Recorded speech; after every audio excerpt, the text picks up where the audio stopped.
অপরাধী শুধু জুলাই গণহত্যা না, এর বাইরে অনেক বিচার পাওনা হয়ে আছে। সেই বিচারের একটা গল্প বলি।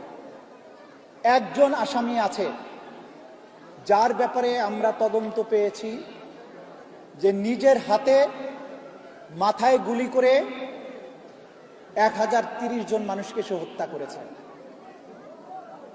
যাদেরকে আয়না ঘরে বন্দি করে রাখা হয়েছিল। তার একটা নেশা ছিল,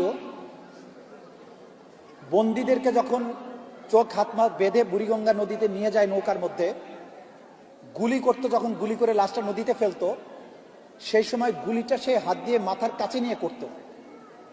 আমি জিজ্ঞাসা করলাম সেটা কেন? জবাব হচ্ছে যে উনি গুলি করার পরে নিহত ব্যক্তির মগজ এবং রক্ত ছিটে এসে যখন তার হাতে লাগতো, গরম লাগতো, তখন তার মধ্যে ফিলিংস আসতো।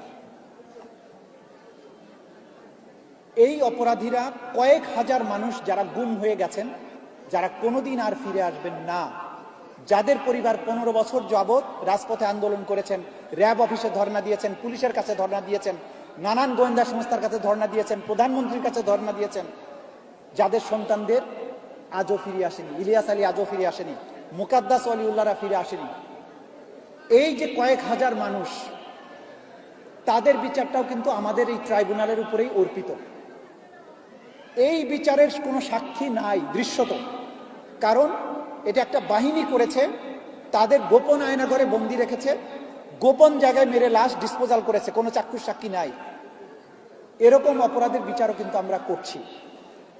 সুতরাং কোন রাজসাক্ষী দিয়ে আমরা কি অর্জন করতে চাই, দয়া করে এটা আপনারা প্রশ্ন করবেন না। এটা আমরা জানি কোথায় কি প্রমাণ করতে হবে।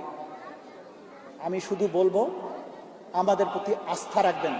আমরাও আপনাদেরই সন্তান, আপনাদেরই ভাই, আপনাদের বিপ্লবের অংশীদার, আপনাদের শোকের অংশীদার, আপনাদের আনন্দের অংশীদার, আপনাদের আবেগের অংশীদার। আমাদের কাজটি করতে দিন। যেদিন বিচার শেষ হবে সেদিন আশা করি কোনো শহীদ পরিবারের কোনো ক্ষোভ, আক্ষেপ অন্তত আন্তর্জাতিক অপরাধ ট্রাইব্যুনালের উপরে থাকবে না। আমরা সেই দিনের স্বপ্ন দেখছি যেদিন বাংলাদেশে এইরকম সিরিয়াল কিলার, সাইকোপ্যাথরা আর কখনো ক্ষমতার ধারে কাছে আসতে পারবে না।